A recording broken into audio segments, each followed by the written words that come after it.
Ya Nabi, salam alaika.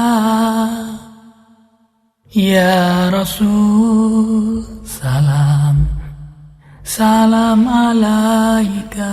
Melanjutkan kitab Mukhtasar Latif Al-Habib Ja'far bin Muhammad Al-Baqir Al-Attas, yang beliau sedang pergi ke Tarim Hadramaut, maka saya diminta untuk menggantikan beliau.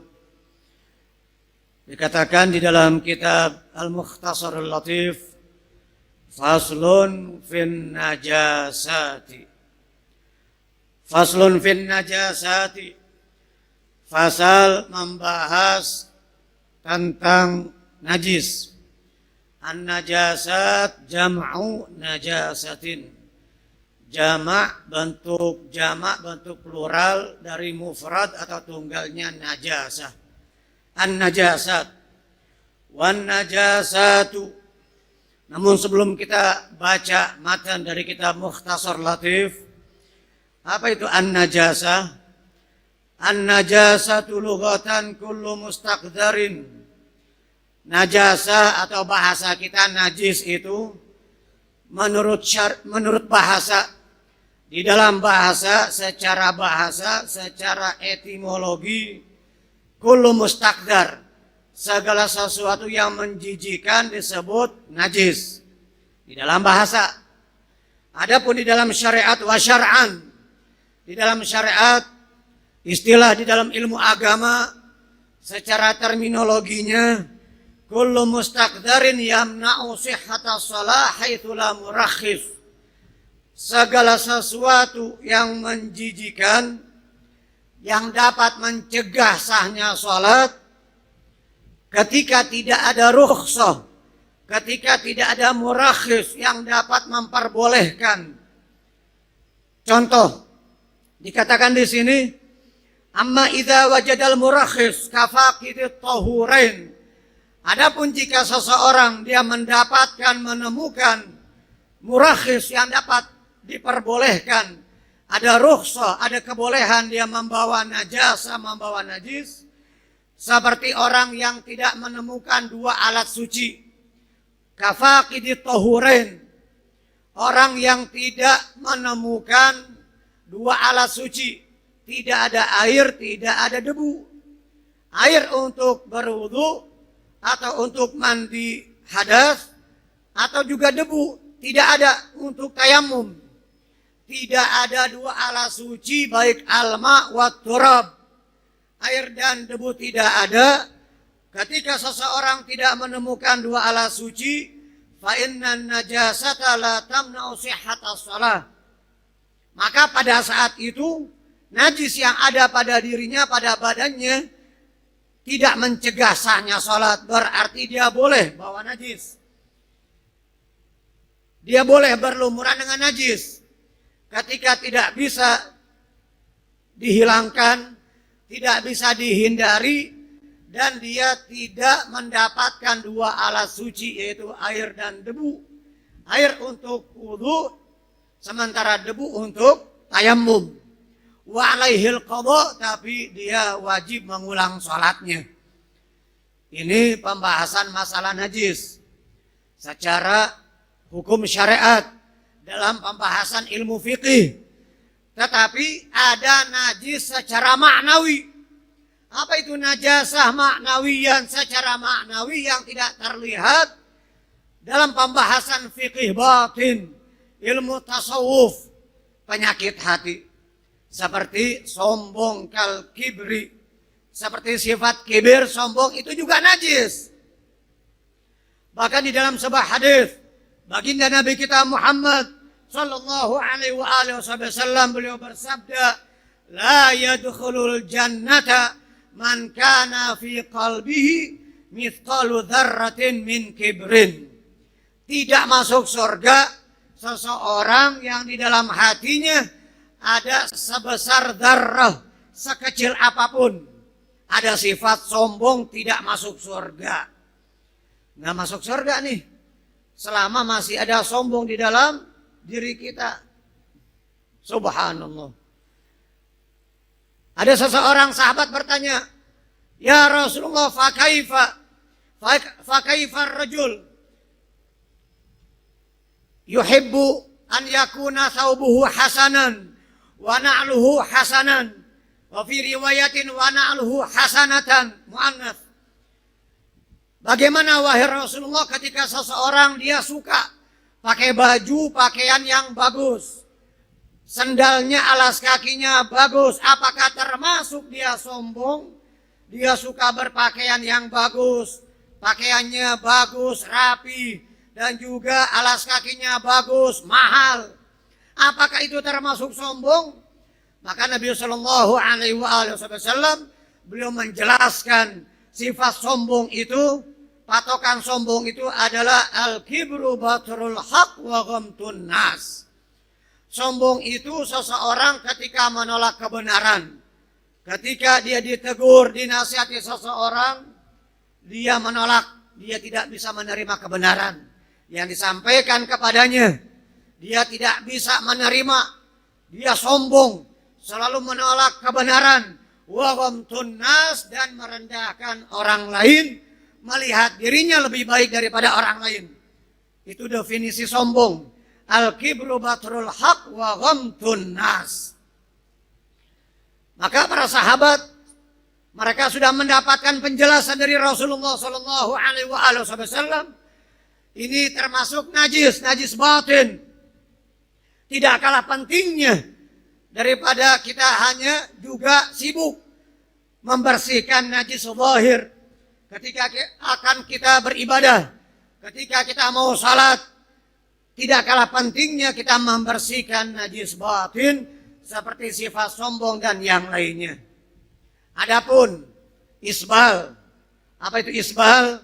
Seseorang dia menjulurkan, memanjangkan pakaiannya, baik kain sarungnya atau celana panjangnya hingga di bawah mata kaki. Apakah itu termasuk sombong? Apakah itu haram? Haram, dilarang, yang Allah Subhanahu wa Ta'ala tidak akan memandangnya kelak di akhirat kalau dia menjulurkan atau memanjangkan pakaiannya tersebut di bawah mata kaki atas dasar sombong. Man jarra thawbahu khuyala. Siapa orang yang memanjangkan bajunya, pakaiannya hingga di bawah mata kaki karena sombong, khuyala, baru itu diharamkan oleh Allah Subhanahu wa Ta'ala. Hingga Allah Subhanahu wa Ta'ala la yanzuru ila hadzal rajul, tidak akan melihat, memandang dengan pandangan rahmat dan ridho kepada seseorang yang memanjangkan atau menjulurkan pakaiannya hingga di bawah mata kaki. Tapi kalau nggak sengaja, emang karena kedodoran, atau memang dia panjang belum sempat dipotong, kain sarungnya, celana panjangnya belum sempat dipotong, atau kedodoran, itu nggak termasuk, bukan dosa, tidak haram. Yang haram itu kalau atas dasar khuyala atau sombong, atau juga disebut dengan al-bator. Maka ketika kita pergi ke masjid, keluar dari rumah kita, atau ke majelis taklim untuk menghadiri acara pengajian, majelis zikir, majelis maulid, perkumpulan yang baik yang dibanggakan oleh Allah Ta'ala seperti ini, kita membaca doa seperti yang diajarkan oleh Rasulullah Sallallahu Alaihi Wasallam.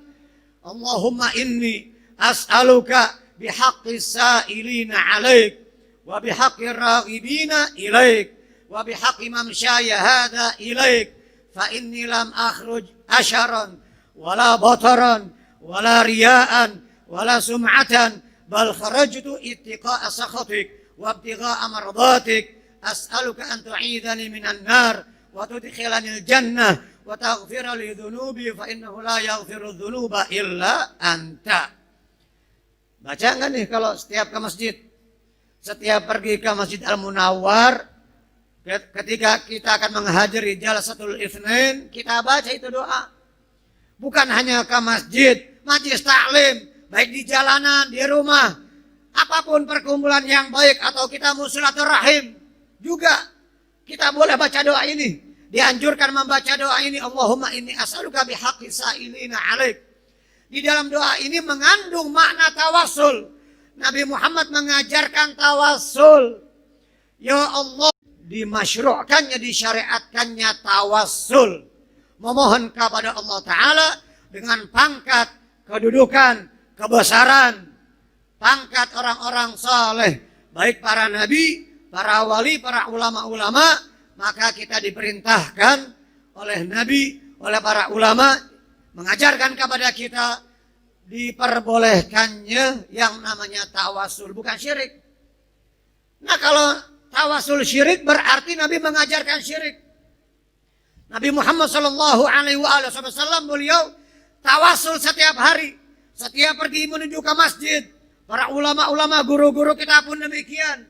Mereka setiap hari berkali-kali membaca doa ini yang isi kandungannya tawasul kepada Allah, memohon kepada Allah Ta'ala dengan pangkat dan kedudukan para nabi dan orang-orang saleh. Bahkan Nabi Adam jauh sebelum Nabi Muhammad, Nabi Adam aja tawasul. Nabi Adam tawasul, siapa Anda? Siapa ente nggak mau tawasul? Nabi Adam saja, Nabi Muhammad saja, yang paling mulianya makhluk Allah Ta'ala bertawasul. Nah, kembali ke pembahasan masalah najasa atau najis tadi, yang harus kita hilangkan sebelum kita melaksanakan sholat dengan pembagiannya nanti. Yang sering kita dengar, najis ada pembagiannya. Najis mukhaffafah, yang ringan. Najisnya air kencing bayi laki-laki yang belum mencapai usia 2 tahun atau di bawah usia 2 tahun, belum makan apa-apa kecuali hanya ASI air susu ibunya, atau boleh obat, madu atau yang lainnya. Untuk obat boleh dikecualikan. Itu termasuk najasah mukhaffafah atau najis mukhaffafah, najis kelas ringan. Najisnya apa? Kencing bayi laki-laki, bukan bayi perempuan. Bayi laki-laki di bawah usia 2 tahun belum makan kecuali air susu ibu, atau juga boleh obat yang dikecualikan. Setelah itu najis mughalladhah, najis kelas berat.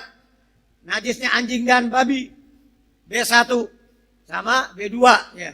B1 B2 najis al-kalb al-khinzir wa ma tawallada minhuma aw min ahadihima, najis anjing dan babi, peranakan dari keduanya atau peranakan dari salah satunya.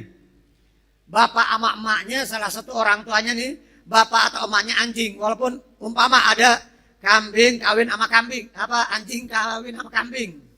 Nah, ketika ada anjing kawin sama kambing, anaknya tetap najis mughalladhah.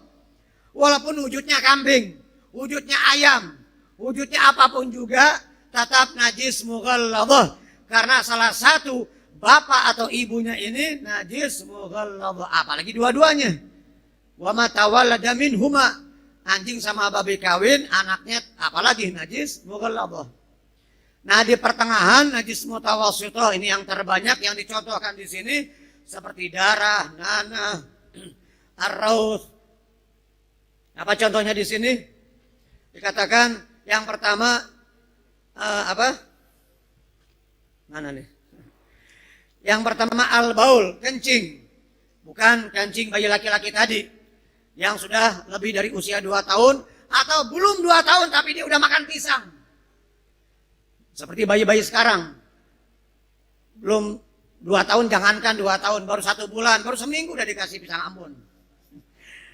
Baru 2-3 hari udah dikasih kue cucur misalkan.